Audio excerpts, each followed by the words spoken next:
So I left my homily notes in the confessional. But I had the Mass last night, so hopefully I remember most of it. Blessed Pier Giorgio Frassati. He was recently beatified by Pope John Paul II. He was a layman, a young Italian man, died at the age of 24.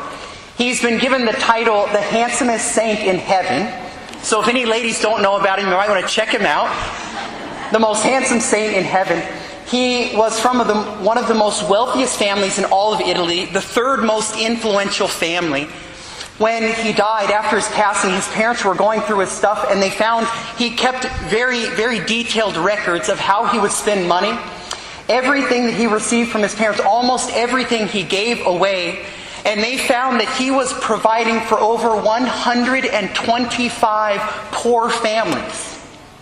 Clothing, food, rent, their children's tuition at the age of 21 years old.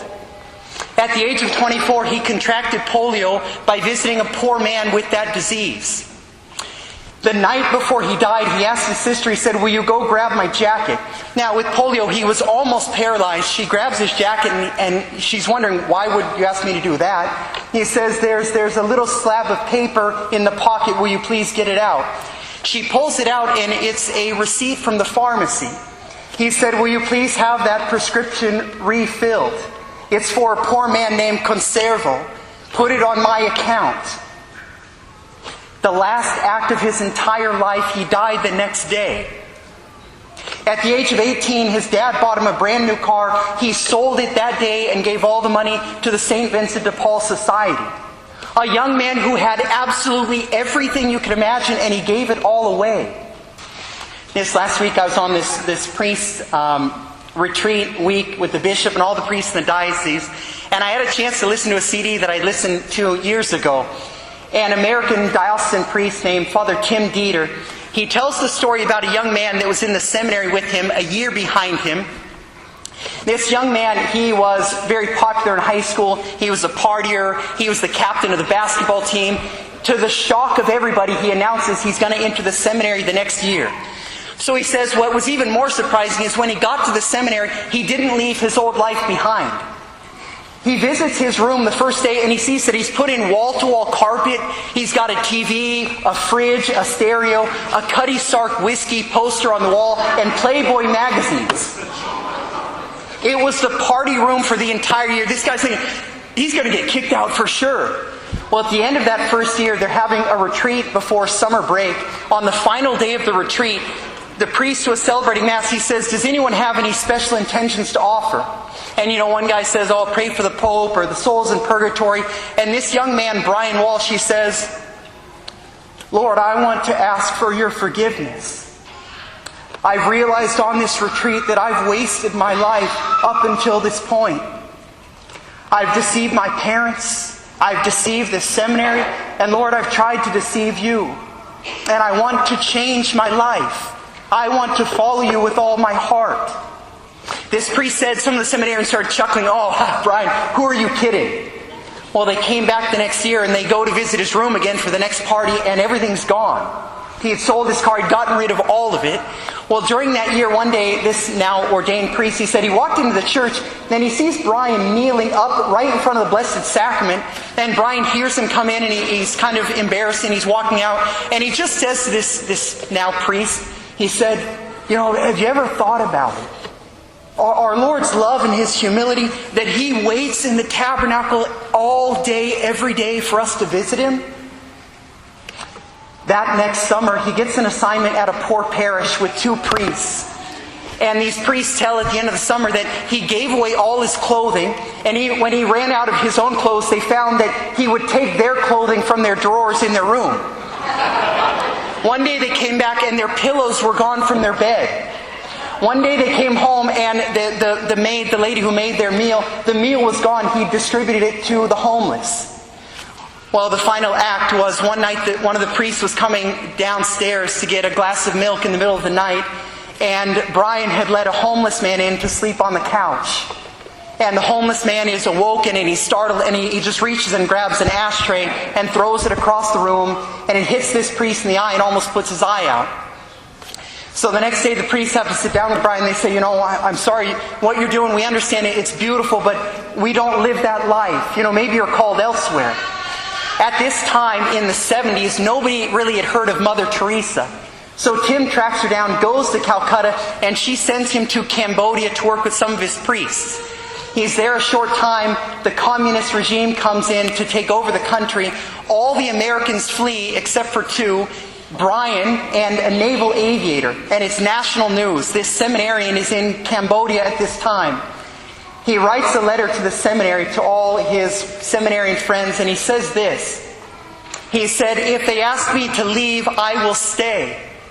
I feel our Lord is calling me to mingle my blood with His for the salvation of the souls of these people." One night, the authorities find out about a private mass that's taking place in the middle of the night, and Brian is there, and as an example, they take him outside and they chop off his head. I thought of him when I read our Lord's words today. The Son of Man did not come to be served, but to serve, and to give His life as a ransom for many. My brothers and sisters, if someone asks you what your definition of greatness is, how would you respond? What is it that makes a person great? Would part of your definition include to be the servant of all and the slave of all? Mine wouldn't either. But it ought to, if we are truly seeking to be our Lord's disciples. I was at my brother's last night, and this wasn't part of last night's homily. I was at my brother's last night. He saved the Notre Dame USC game. Notre Dame won, thanks be to God.